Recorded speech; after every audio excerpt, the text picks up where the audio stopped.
E aí o que é interessante que as pessoas comentam que a primeira pessoa a quebrar o voto foi o próprio Buda. Porque quando a mãe dele está morrendo, ela pede que ele venha abençoá-la. E ele fica sozinho com ela no aposento. Quer dizer, as regras que existem, elas não são para nos aprisionar, né? Elas são para criar o quê? A harmonia na comunidade.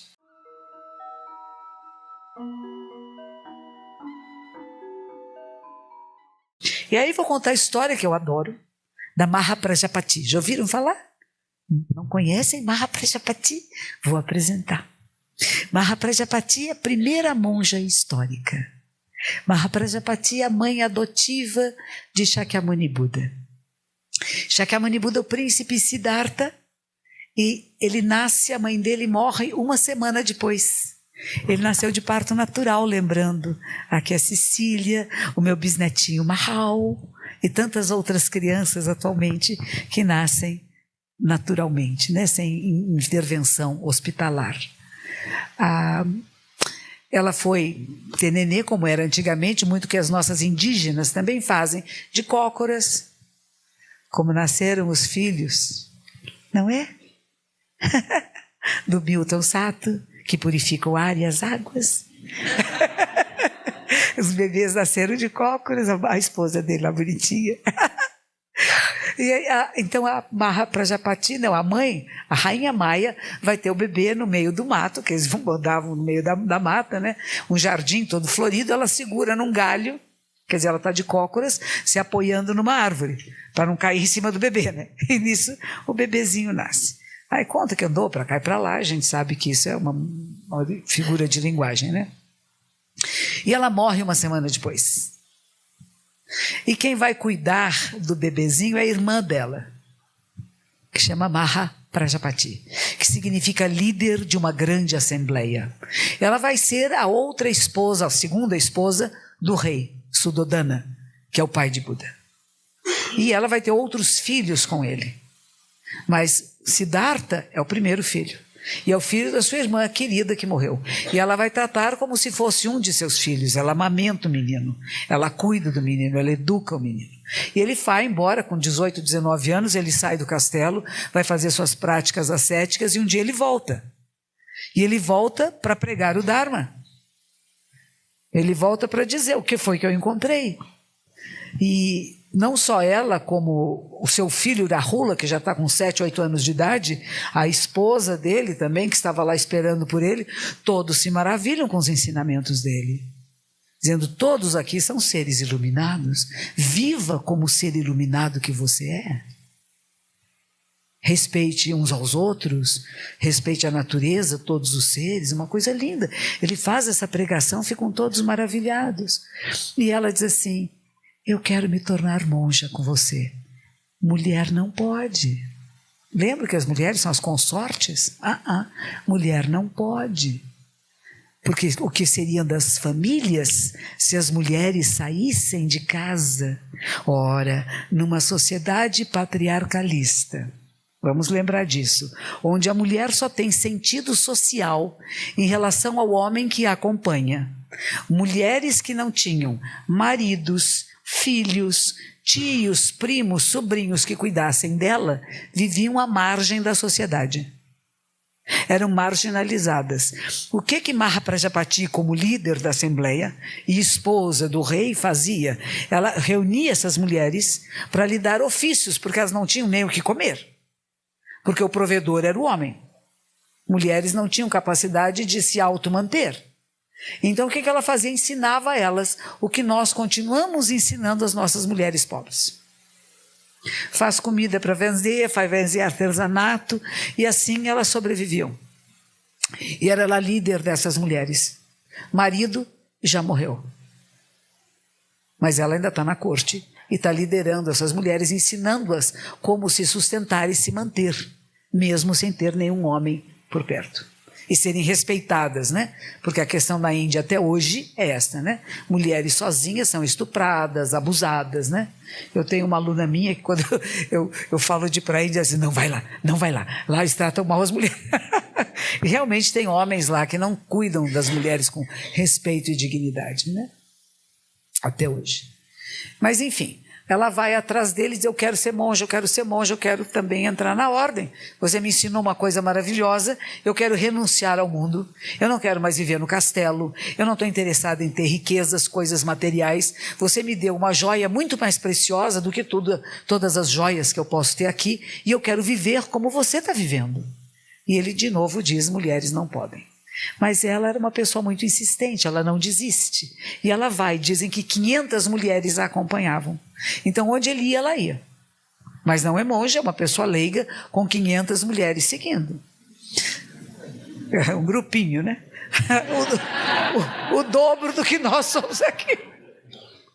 Então, um dia Buda vai fazer uma palestra, ele era convidado pelas pessoas, pelas famílias de alguns lugares, as pessoas que tinham um certo poder financeiro, que convidavam ele, ou tinham interesse nos ensinamentos, e ele atendia quem chamasse.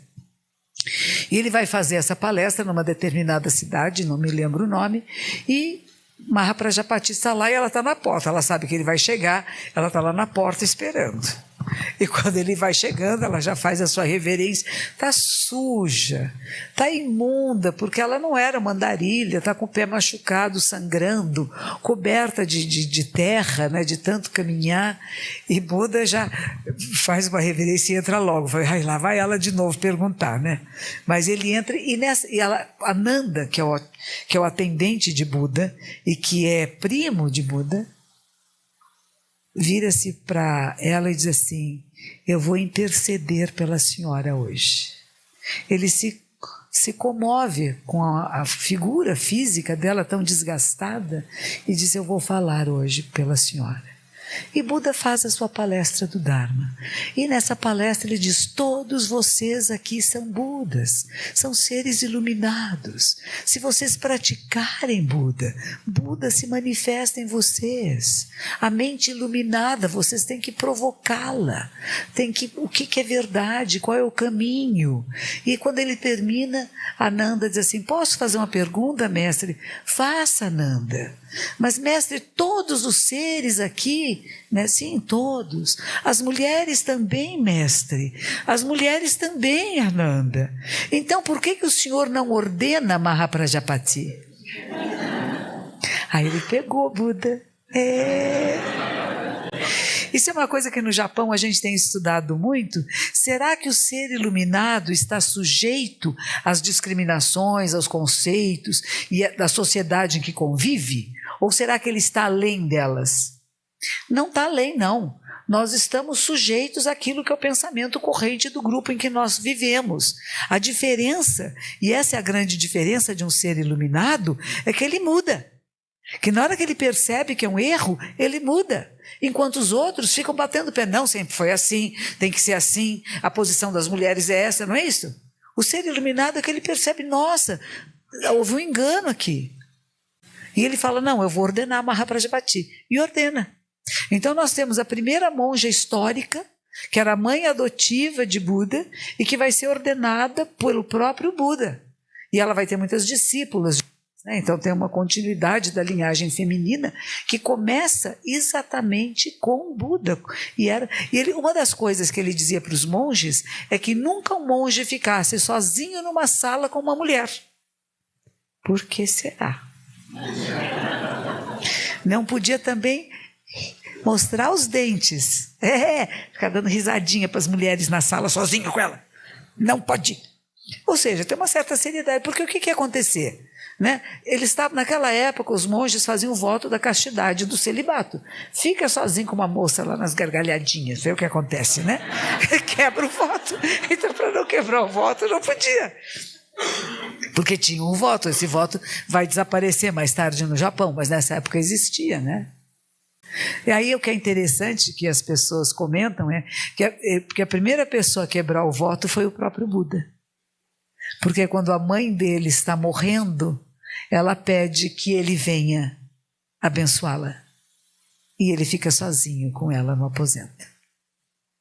Quer dizer, as regras que existem, elas não são para nos aprisionar, né? Elas são para criar o quê? A harmonia na comunidade. Então nós vamos ter dentro da sanga, da comunidade de Buda, ele, na hora que vão chegando mais pessoas e mais pessoas para conviver, como nós aqui, né?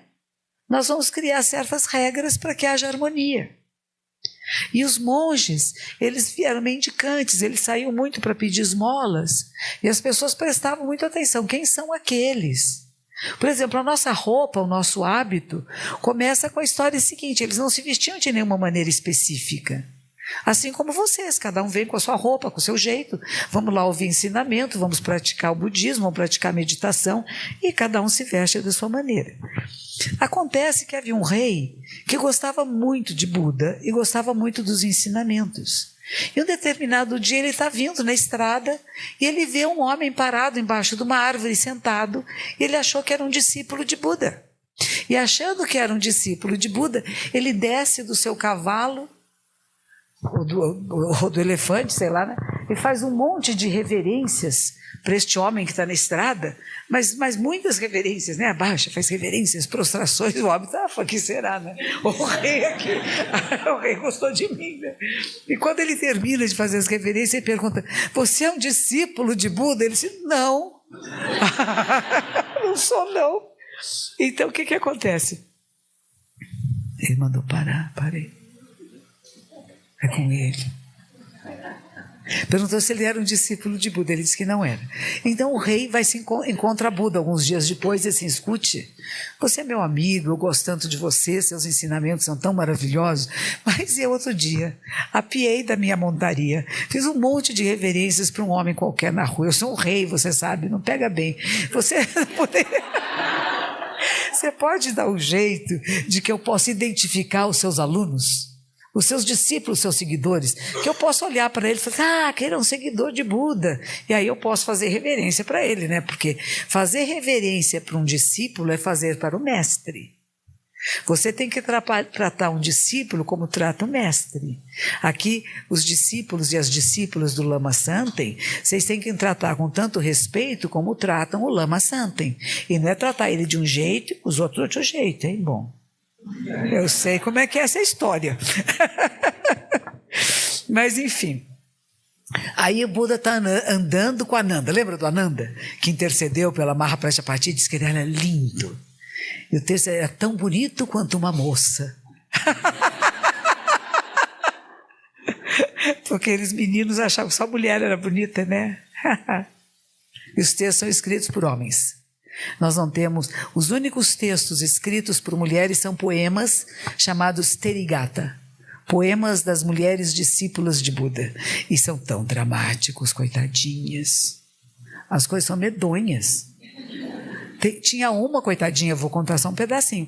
Tinha uma coitadinha que ela estava... ela e o marido muito felizes, tem 2 filhos e ela está grávida. Estão no céu muito contentes quando chega a notícia que o povoado de onde o marido veio foi atacado, está pegando fogo e talvez a família dele tenha morrido. Então ele diz para ela: eu vou até lá. E não volta. O tempo vai passando, ela vai ficando aflita, ela resolve ir atrás do marido. Então ela vai atrás do marido, no meio do caminho ela tem bebê. Então ela tem o bebê sozinha no meio do mato, carregando o bebê no colo, quando para chegar no povoado tem um rio, ela tem que atravessar o rio. Aí temos um problema: o bebê no colo, menininho pequeno, e ela então vai atravessar o rio com o menininho que tá lá. Ela fala para o menininho: espera que a mamãe vai pôr o bebê lá e vem te buscar.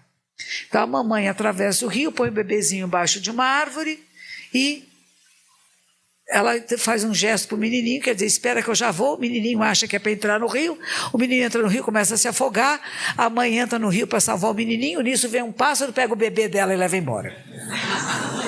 A coisa é medonha, né? E o menininho que ela foi salvar morre afogado. E quando ela chega no povoado, o marido também morreu e não tem mais nada. E ela fica completamente enlouquecida, né? Uma pessoa nesse estado completamente fora de si. E desesperada caminha quando ela encontra Buda e vira discípula. Aí eu acho isso medonho. Parece que as mulheres só se tornavam discípulas quando sofriam demais, né? E não é verdade. Tinha muitas pessoas que se aproximavam de Buda e através de ouvir seus ensinamentos se tornavam discípulos, né? Mas histórias escritas por homens bonitinhos. Mas enfim. Outra que o homem, né? Ele ia atravessar o rio, aí tinha aquela moça, coitadinha, que não sabe atravessar e pede, por favor, você me ajude. Mas eu fiz o voto que não toco em mulheres. Então não posso ajudá-la. O amigo dele pega e diz, vem cá, papapá, atravessou, deixa ela lá, e os dois continuam caminhando. E um de mal com o outro, bravo, furioso, não fala nada. Depois de alguns quilômetros, assim, você pegou numa mulher. E disse assim, mas eu larguei, você continua segurando, né? Então, um pouco de que essas regras foram criadas para uma convivência amorosa e gentil e harmoniosa, e não apenas para ferro e fogo, né? E pode ser até quebrar as regras. Nós falamos dentro do budismo Mahayana que seguir as regras muito ao pé da letra, como alguns grupos fazem, é quebrar os preceitos. Que o preceito tem que ter uma visão maior do que apenas vou fazer porque estava escrito no livro, né? O livro estava escrito para quem, que circunstâncias e por quê. E nós temos que analisar isso um pouquinho, né? Então nós temos uma ordem feminina que cresce junto da masculina. Buda começa a perceber os relacionamentos humanos e começa a dar valores, né? Não matar, não roubar, não abusar da sexualidade. Na época, para monges, é não manter relações sexuais, ponto. Como eu falei com você, nem com pessoas do mesmo sexo, sexo oposto, com parentes, amigos, cachorros, bichos, etc., né? E nem em sonhos, nem com fantasma, né? Então era uma ideia de não sexualidade. Isso, dentro dos mosteiros japoneses femininos, ainda é muito estimulado, enquanto você está no mosteiro. Mas quando você sai do mosteiro, se quiser casar, ter um relacionamento, é outra coisa. E o budismo japonês é o único budismo no mundo que admite monges e monjas que possam se casar e ter relacionamentos íntimos com outras pessoas. É único. E isto aconteceu porque há cerca de 200 anos atrás, alguns mosteiros, haviam guerras internas no Japão e alguns mosteiros foram queimados. E quando os mosteiros queimados, eles descobriram que no fundo dos mosteiros haviam mulheres e crianças, eram mosteiros masculinos. E souberam que eram as filhas, as esposas, filhos e filhas dos monges. E o que fez o imperador, que era um homem sábio, era um homem budista e sábio, chamou a liderança budista do país e disse, escute, se vocês não são capazes de manter os preceitos, vocês mudam o preceito, porque a religião é muito importante para o povo. E não pode ficar desmoralizada. Então, se vocês acham que ter uma vida sexual monogâmica e ter seus filhos é um bom caminho, então vamos colocar uma palavra no final da frase. Não manter relações sexuais, em vez de ser ponto final, ou-se uma palavra impróprias. E o que passou a ser próprio desde aquela época é a relação monogâmica. Um homem e uma mulher. Um casamento com uma só pessoa. Isso é o que foi proposto e que continua sendo parte da sociedade japonesa até hoje, né? Não é como alguns outros países que podem ter várias esposas, ou algumas sociedades na África que uma mulher pode ter vários maridos, né? Que é um matriarcalismo, mas é uma sociedade de um casal. E desde então, os monges podem se casar. Também há outras razões para tal, que haviam menos vocações, então seria uma maneira de manter os templos, né? Ter a sucessão, o seu filho torna-se o seu sucessor, por exemplo. Hoje muitas filhas são sucessoras dos templos dos pais, né? Então tudo isso foi acontecendo no processo de desenvolvimento.